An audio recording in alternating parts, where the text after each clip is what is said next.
Huwag kang pupunta sa misa kung hindi mo pa alam ito. Ka-curious, napansin niyo po ba, maraming Katoliko po ang pumupunta sa misa. Pero iilan lang ang nakakaunawa kung ano ba talaga ang nangyayari dito. Sa mata po ng mundo, parang simpleng ritual, pero sa mata po ng langit, isang digmaan, isang milagro, isang kalbaryo, at ang Diyos po mismo bumababa sa lupa. Ito po mismo ay patutuo ng 12 santo na sigurado po akong magbabago po magpakailanman kung paano ka dadalo ng misa. Now, kapag ordinaryo po ang tingin mo, ordinaryo din po ang mararanasan mo. Pero kapag binuksan mo po ang espiritual na mata mo, makikita mo po mga anghel, mga santo, ang krus ng Kalbaryo, at ang mismong presensya po ng ating Panginoong Kristo. Ang misa po ay hindi tungkol po sa pagpunta. Ito po ay tungkol sa pagiging saksi sa pinakamalaking sakripisyo sa kasaysayan. Now, ito pong unang revelation according to Saint John Chrysostom. Sinasabi niya, when the Eucharist is being celebrated, the sanctuary is filled with countless angels. You see? Habang nakaupo ka po at nakikinig sa pari, hindi mo po nakikita ang libu-libong anghel na nakaluhod po sa altar. Tahimik, nagbibigay pugay, sumasamba sa korderong inihahandog. Kung ang mga anghel po na walang kasalanan ay lumuluhod, ano pa po kaya tayo? Pangalawa pong revelation ang sinabi po ni Saint Augustine. Ayon sa kanya, the angels surround and help the priest when he is celebrating Mass. Kapag iniisip niyo po na si Father lang ang nasa altar, nagkakamali po kayo. Ayon po kay St. Augustine, sa mismong sandali po ng consecration, may mga anghel sa kaliwat kanan ng pari. Sila po ang tumutulong, sumasama, umiiyak, umaawit. Hindi po nag-iisa ang pari. Hindi po ordinaryong tao ang nasa harapan mo. Kasama po niya ang hukbo ng langit. Now, sa pangatlong revelation, according to Saint John Bosco, ayon po sa kanya, the best time to ask and obtain favors from God is the time of elevation. Now, kapag itinataas po ng pari ang ostya at ang kupa, huwag mo pong sayangin.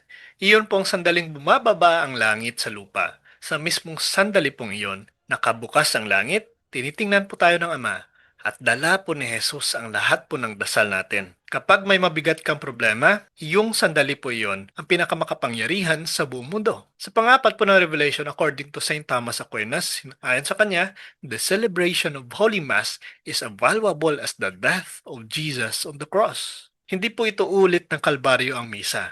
Ito po ay parehong sakripisyo, ngunit hindi na masakit, hindi na madugo. Pero tunay. Dahil po ang ating Panginoong Kristo ay hindi po namatay muli. Inaabot lang niya sa atin ang iisang sakripisyo nagliligtas sa mundo. Tuwing misa po, ikaw mismo ay nasa harap ng krus ng Kalbaryo.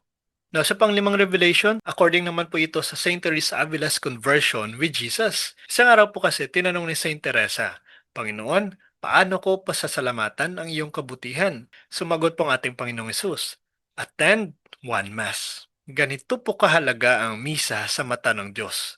Hindi po dahil kailangan siya, kundi dahil kailangan po natin siya. Now, in Revelation number 6, according to Our Lady to Blessed Alan, sinasabi niya, my son so loves those who assist at Mass. Sabi po ng mahal na birhen, kung kakailanganin, mamatay uli si Jesus ng paulit-ulit para sa mga tapat na dumadalo ng misa.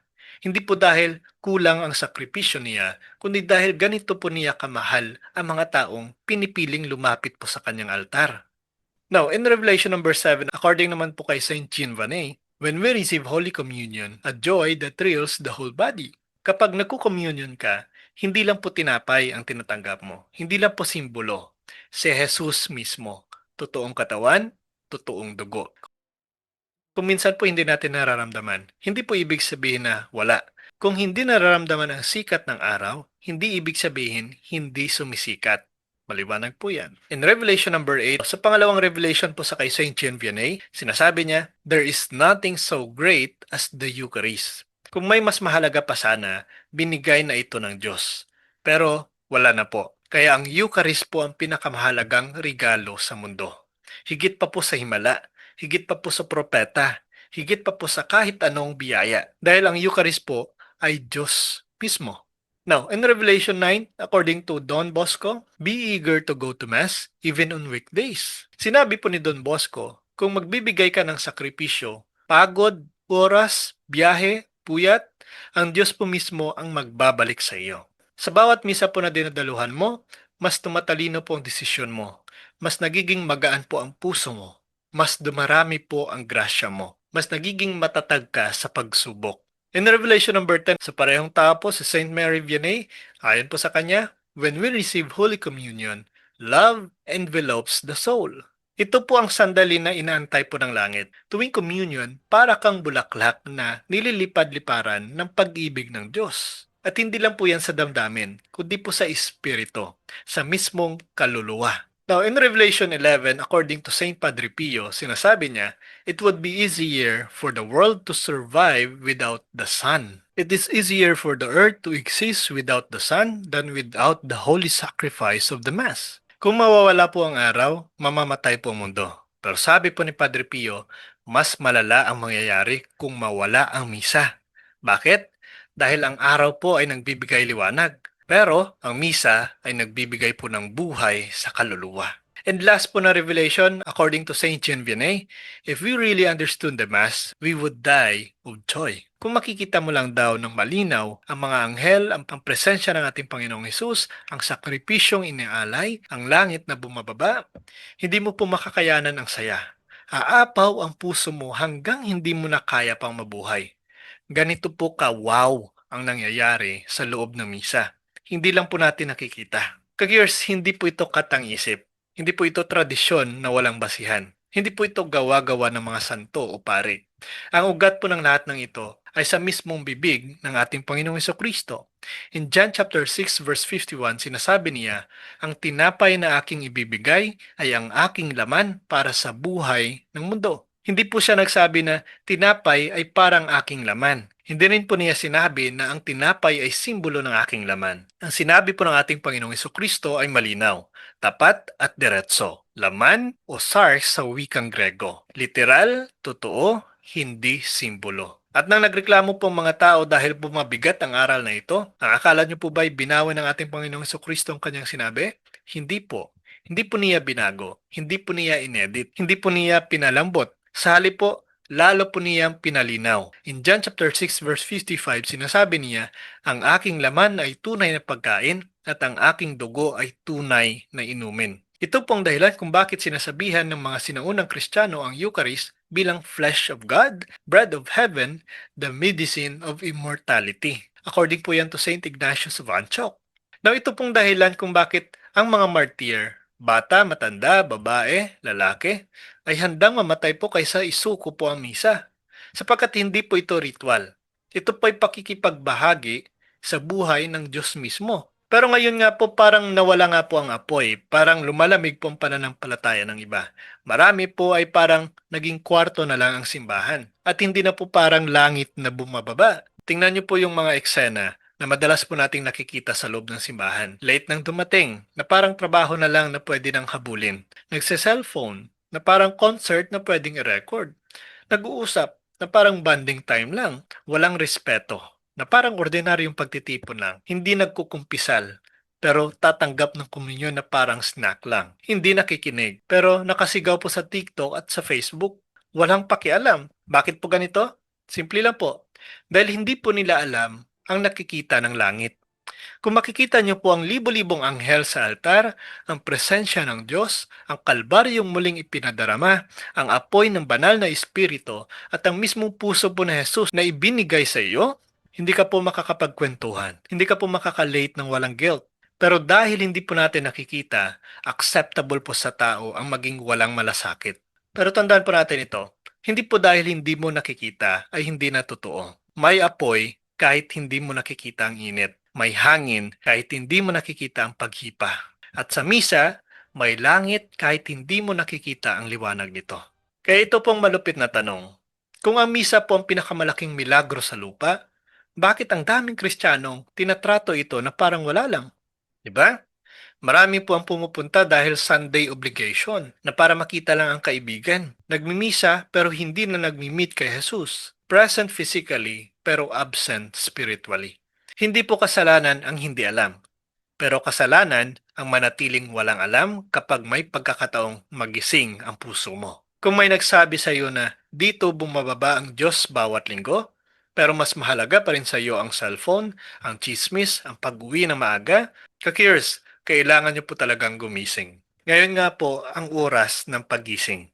Kung matagal ka nang dumadalo sa misa pero hindi ka natatamaan, hindi ka napapaiyak, hindi ka nang hihina sa presensya ng Diyos, hindi ka natutunaw sa pag-ibig ng Panginoon, hindi ka natutuwang pumunta, hindi ka nagbabago, hindi po dahil mahina ang misa, kundi dahil hindi mo pa nakikita kung sino ang naroroon. Kaya ito pong hamon, huwag kang pumunta sa misa dahil obligasyon. Pumunta ka dahil may umaasang Diyos sa altar na naghihintay po ng puso mo. Isipin niyo po ito, kapag tinatawag ka ng isang presidente, siguradong maliligo ka, maghahanda ka, ma-excite ka. Pero sa misa, hindi presidente ang tumatawag, ang Diyos mismo. At hindi lamang niya hinihingi ang presensya mo, binibigay pa niya ang sarili niya sa iyo. Hindi ka po iniimbita para umupo lang. Hindi ka iniimbita para makipagtipan sa Kanya. Ang Diyos mismo ay ini-invite ka para mismo ikaw ang makatanggap ng walang hanggang biyaya, ang Eukaristiya. Ito po ang huling tanong na dapat mong baunin.